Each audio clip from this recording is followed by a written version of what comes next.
All right. Hello and welcome.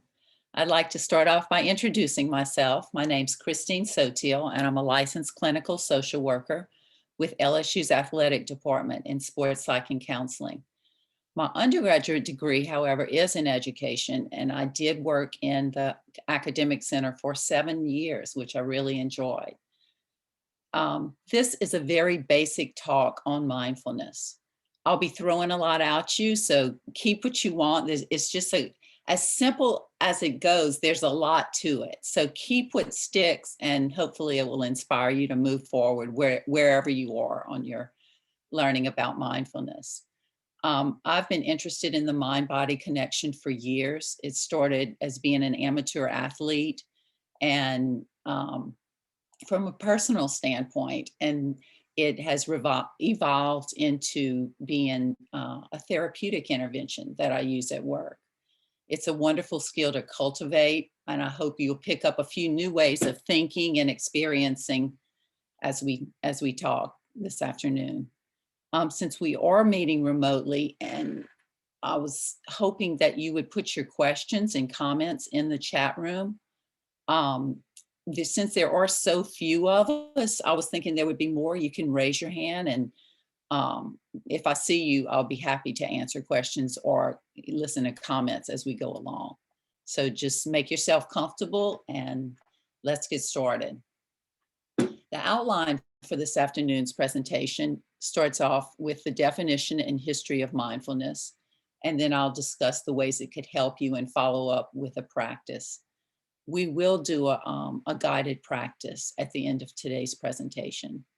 So buckle up and let's go. Notice, is your mind full or are you mindful?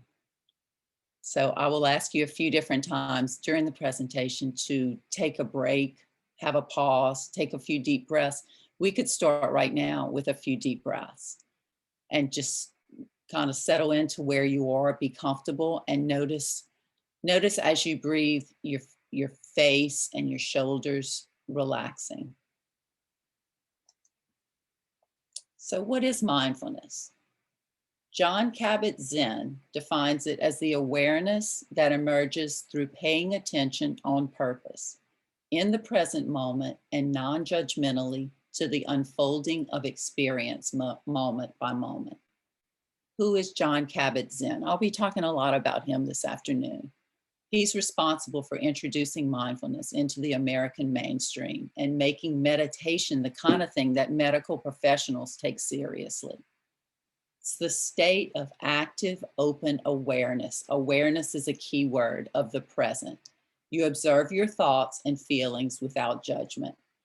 It's a mental exercise for the mind that few of us were taught to practice. I often ask when I'm working with student athletes to compare how much time they have spent mental training versus physical training. And you can only imagine the answer.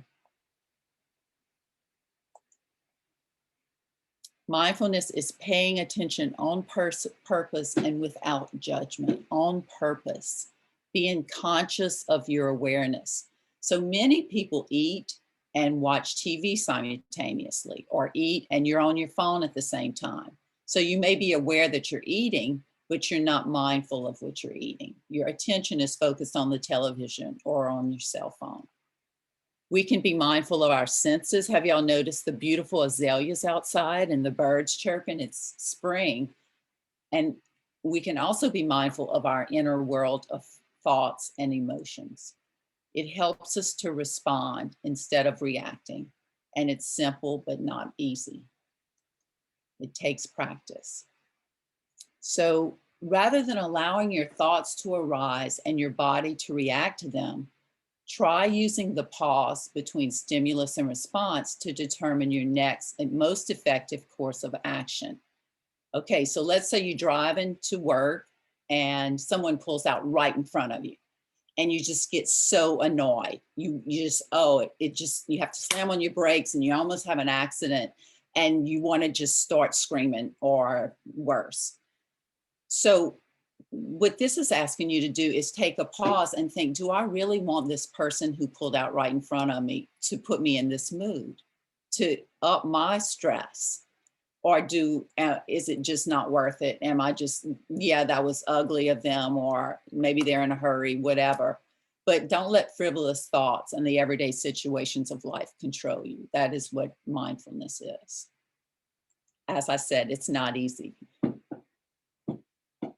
The history of mindfulness. So where did it come from? The concept of mindfulness that we're discussing today is secular, but its history goes back thousands of years to the Hindu and Buddhist traditions.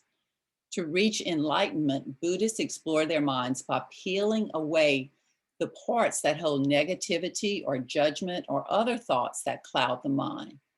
Meditation could certainly have started long before we can prove. Hindu deities are commonly pictured performing meditation. And some of the most common forms of meditation were mantra chanting or silent contemplation. As more Buddhists from the East shared their teachings internationally, the message of mindfulness began to influence more people, especially in the Western world. One of these people was Jon Kabat-Zinn, referred to as the father of mindfulness. Have any of you heard of Jon Kabat-Zinn? No? Yeah. No. He was working on his PhD years ago, probably in the 60s, when he was inspired by a lecture given by a Zen Buddhist teacher. He was at MIT working on a doctorate in molecular biology, and he hears this Zen Buddhist teacher give a lecture on mindfulness, and he was so inspired that he began practicing mindfulness. So 13 years later, he goes to a mindful retreat. He's still studying it, just still looking for his purpose in life, doing postdoctoral work in cell biology and anatomy. And he goes to this retreat, this mindfulness retreat, where they have to sit for hours and hours in freezing cold weather, days and hours, and legs crossed, uncomfortable position. And it comes to him, his purpose comes to him, which was bringing meditation, mindfulness, and yoga into the hospital to help people suffering from chronic pain and other life-altering conditions. From this, he founded the mindfulness-based stress reduction clinic at the University of Massachusetts. And many medical practitioners were doubtful of his methods because back then, meditation, chanting mantras, that was sort of like the hippie thing without any evidence-based. Well, he opened this clinic and he started getting the evidence they need. People started reporting that they were less anxious, they were more relaxed, they could sleep better. And then schools and organizations are starting to regard issues such as anxiety and burnout as really real health issues that should be addressed. As these conversations arise, the result encourages more people to explore these practices, such as meditation. This is Novak Djokovic, and he is a Serbian professional tennis player, currently ranked as #1 in the world. I think it's a record. He's been there like 300 and something weeks.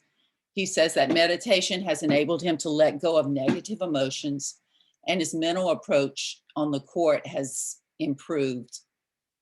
He sees mindfulness training as important as his physical training, and he's dedicated to doing 15 minutes of meditation a day. And he started with the Calm app, which is what we're going to be practicing at the end of this talk. We're going to do a 10-minute meditation, and that's the one he still recommends people start with. So we're going to follow his recommendation. So what is mindfulness and meditation? Well, a formal practice involves an intentional commitment of time.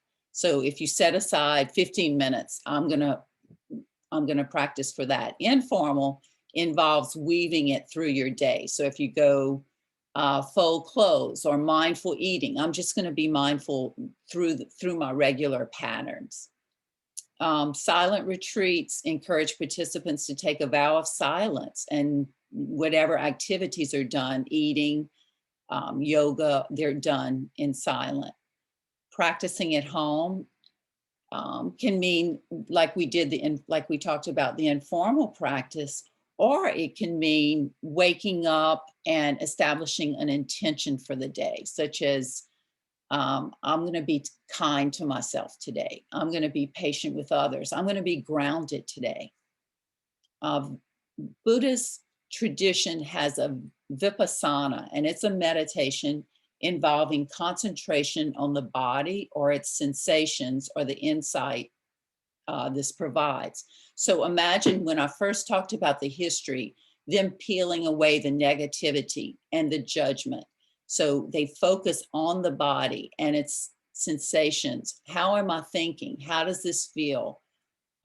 We learn to listen to our own thoughts without being caught up in them, which is difficult. That's why we have to practice.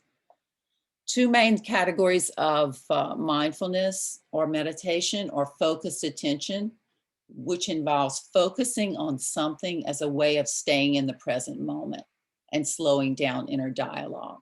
So in order to quiet the mind, for example, you can focus on the breath.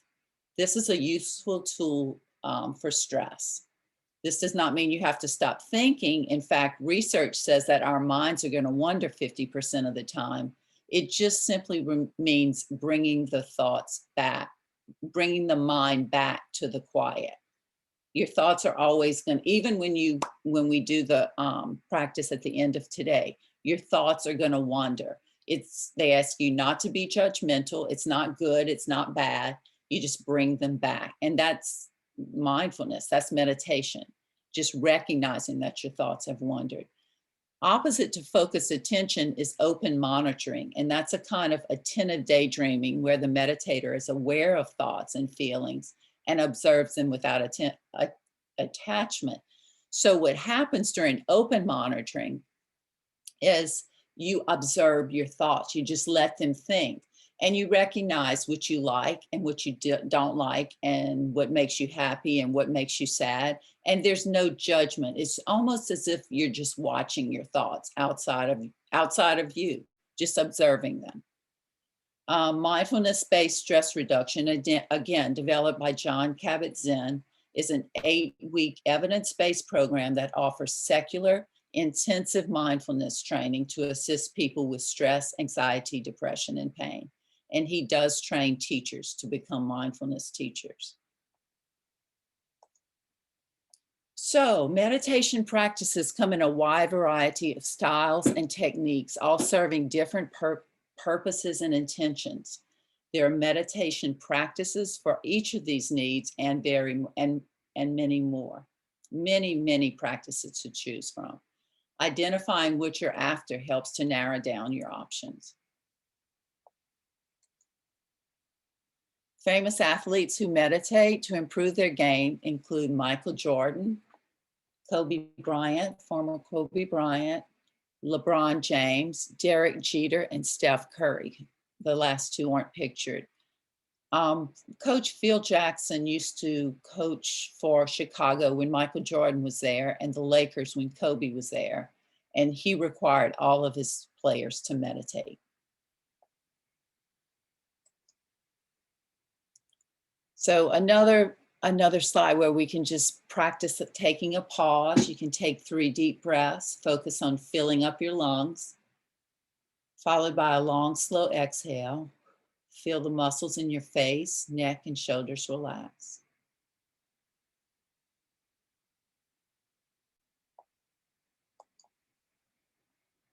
So what are the benefits? Why do we do it? How does it change the brain? This is a slide that probably is above my head because I'm not too much into science. My husband liked this slide because he is a physician. But basically, according to research, our brains benefit when we meditate. 28 minutes per day can cause gray matter to grow in the brain. Gray matter is important for learning and memory and a ton of other things that I just don't even know. I'm just excited that my brain's growing when I meditate. Long-term meditators have larger amounts of that gyrification or folding of the cortex, which helps us make decisions and form memories. The reason the benefits that I find to be intriguing about meditation um, come from particularly one guy called Deepak Chopra. I don't know if you've ever heard of him. He is an Indian, uh, he's from India, and he's an alternative medicine advocate. And he states that we can train the brain to think in new ways and choose habits to connect us with perfect health in our lives. He said that he actually wrote a book entitled Perfect Health. And he really got me at the beginning when he said, you know, the state, when we can connect the mind, the body, and the spirit, all previous assumptions about ordinary existence disappear. So we want to face each day like it's a new day, and we experience a higher, truly reality, because everything's new. We're not running on autopilot. We're looking at it in a new way. So these are some empirically supported beliefs.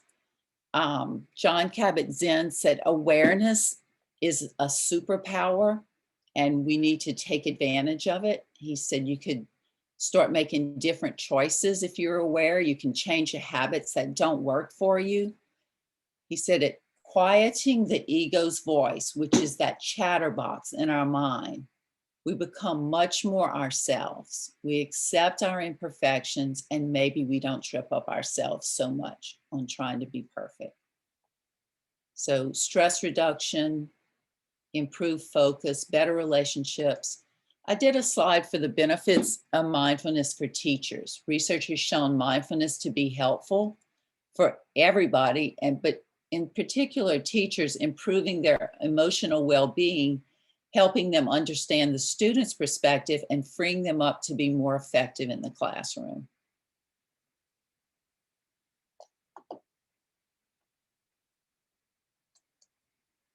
And for students, it gives students a nervous system toolkit. A benefit of teachers being mindful is that students can learn from them. Mindfulness boosts students' attention skills as well as develops coping mechanisms for stress.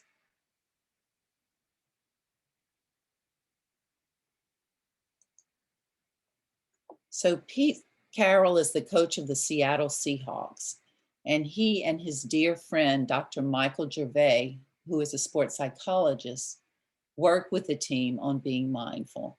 He feels like if players are happy and more balanced, they will be able to manage their emotions, deal with stress, and perform at their peak when the pressure's on.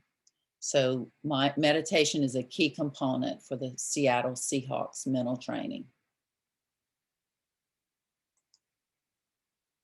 So how do we practice mindfulness?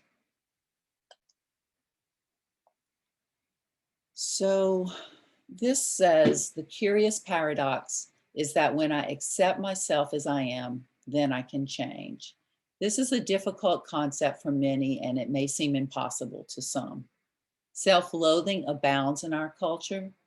Dislike or even disgust are much more familiar feelings than self-acceptance and self-love are. By accepting who we are and dropping the resistance and negativity, we open the door to opportunities to arise naturally when we are clear, present, positive, and a bit more confident.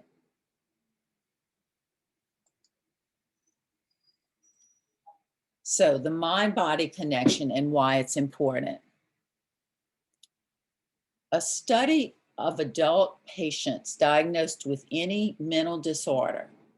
Okay, so a study was done with adult patients with mental disorders, and 55% had 4 or more coexisting chronic medical conditions. Only 8% of patients diagnosed with a mental disorder had no chronic physical conditions. This confirms that mind state significantly affects physical health. Your mind and your body are powerful allies. How you think affects how you feel, and how you feel affects how you think. Keeping the mind in the body means maintaining a constant state of awareness of the body, its sensations, breath, or coming and going of feelings. So often when we're clouded by thoughts and preoccupations and lack of awareness, this can be experienced as automatic pilot or going through the motions. When on automatic pilot, emotionally, we lose sight of our emotional experience and become detached and disconnected from ourselves. So that's why it's important. And then when it's detached, we can have fatigue, we can have physical symptoms, chronic anxiety, loss of vitality.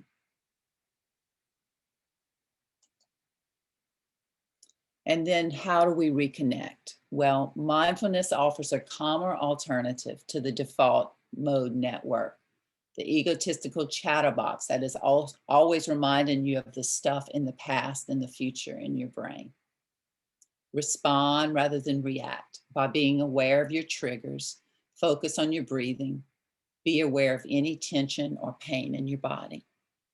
And body scan involves paying attention to the parts of the body in a gradual sequence from your feet to your head. By mentally scanning yourself, you bring awareness to every single part of your body, noticing aches, pains, tension, or discomfort. So ways to be mindful. So John Kabat-Zinn's, again, core attitudes of mindfulness. So adopt these attitudes. So non-judgmental is an important one. Letting go, which also means control the controllables. People that write gratitude journals are found to exercise more regularly and feel more optimistic as compared to those who write stressful journals, keep journals of stress in their lives. Grateful people are also prone to being less depressed. And although they don't deny the negativity in their life, they just have a lesser depression rate than others, people who are not grateful. 9, striving. This is common in sports psychology. It's not to look at the results, but rather to look at the step-by-step process of how you want to achieve those results. So if you ever hear a coach saying, don't look at the scoreboard, just play your best, that's non-striving. Beginner's mind is a mind that's willing to see everything for the first time, not allowing our thinking and beliefs to prevent us from seeing things as they really are. We are always changing. Life is always changing. Recognize that life goes up and down according to its rhythm that we have no control over. And then trust. There's so many systems in our body that run perfectly, our heart, our breathing. In the same way, we should trust the ability of our mind to heal itself. And this was just one of my favorite quotes from Walt Whitman. He must have been a mindful individual.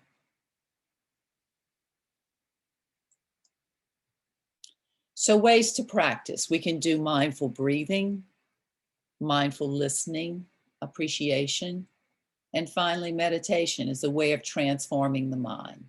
It enables you to take responsibility for your state of mind and alter your mental state for the better. Meditation improves concentration, increases positive emotions, and promotes peaceful well-being. Do we have any questions before we get into our meditative, self-guided meditation? Anything? No? Okay, so make yourself comfortable. Remember, there's going to be silence in this. She's going to introduce you. Oh, and look, if it doesn't work, I think it works. We've done test runs, but if it doesn't, you could copy that middle link, the YouTube, and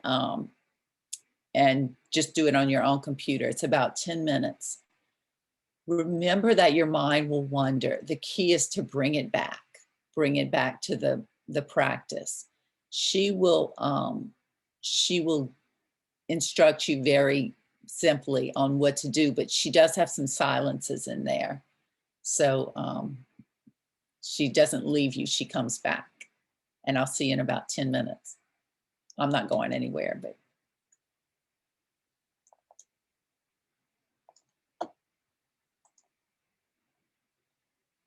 Welcome to the Daily Calm. I'm Tamara Levitt, and in today's session, we'll explore the small daily choices that result in a flourishing mindfulness practice. Start by taking a comfortable position, making sure your back is straight but not stiff. Let your eyes close gently. And if there's tension in your face, begin to soften it. Relax the forehead, the cheeks, and the area of the mouth and jaw.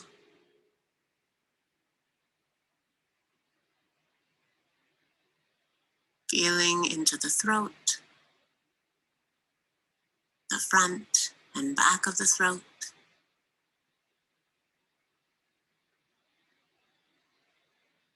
and let the shoulders relax down freely.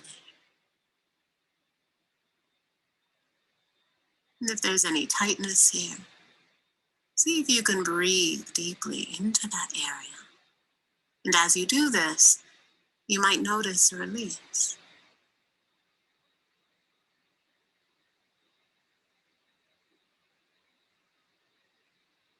Now turn your focus to the breath, taking natural breaths in and out.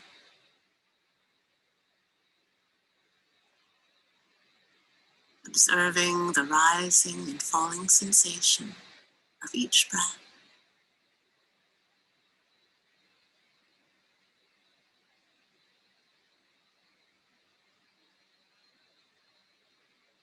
Noticing where the start of each inhalation is and where it connects to the exhalation.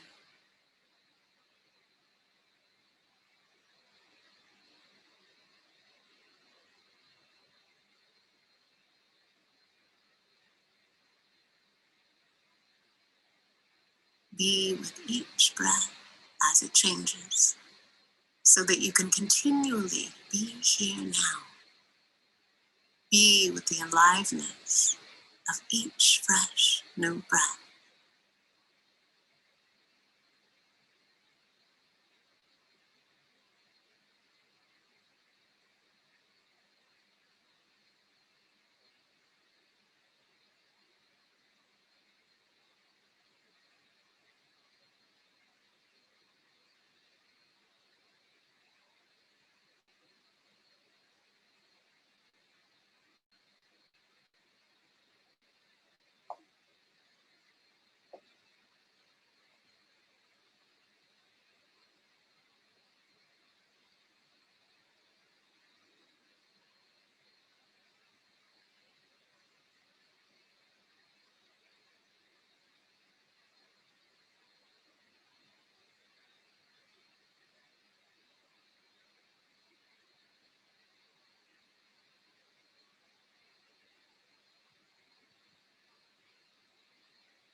And just notice if the mind is still anchored on the breath.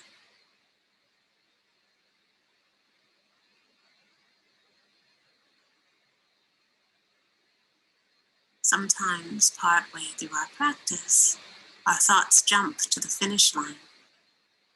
We're training the mind to be here. This is where the work is.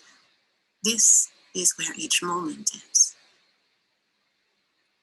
As you notice your mind drift, gently come back.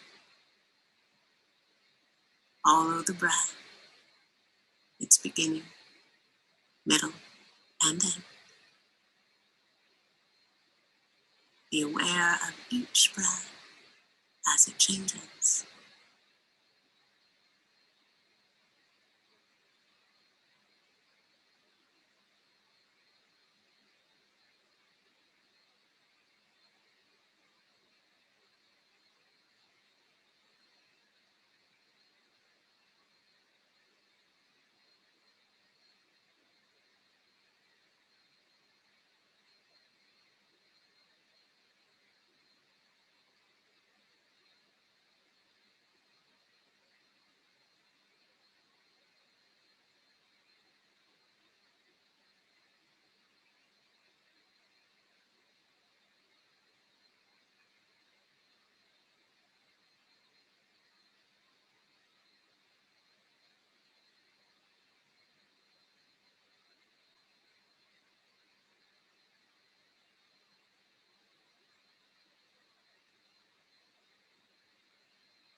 Now, gently rest your attention.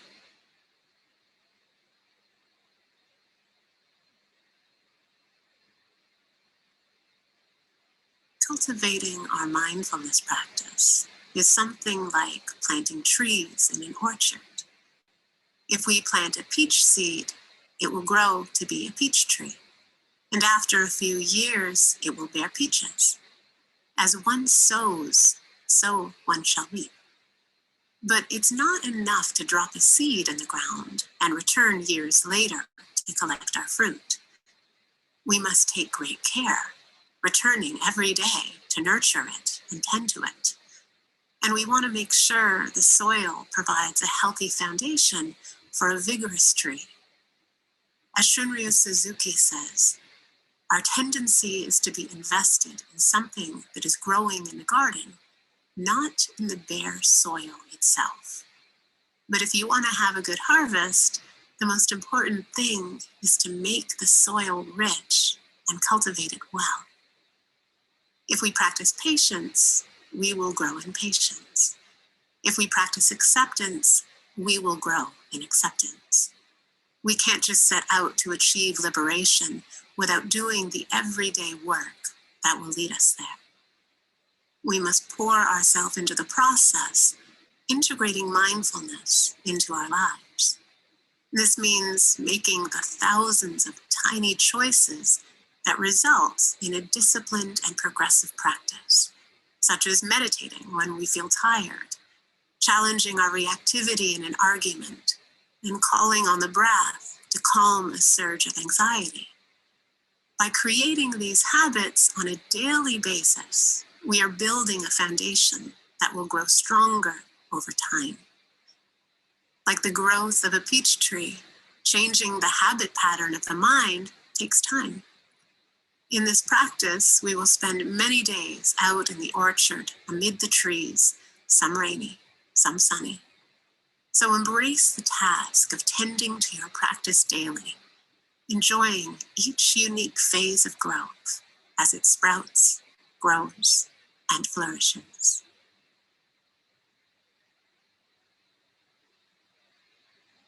Now gently feel your body where it connects with your cushion or chair. Wiggle your fingers and toes.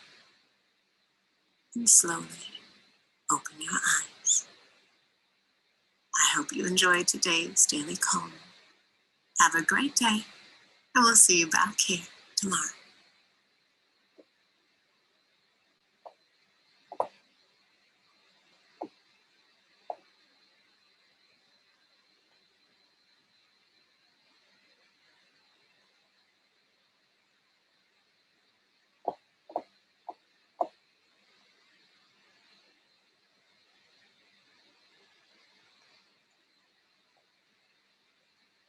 Is everyone back? I don't see any questions. Were there any questions or comments? No. I'm trying to go through my screen. Okay, well, thank you for your attention. I hope this presentation was useful. If you do have any questions, I've put my email address on this last slide. Please feel free to contact me. This link was a very useful link, resource for me to help to prepare the presentation, and it's from the University of Maine. And again, I thank all of you for coming. Namaste.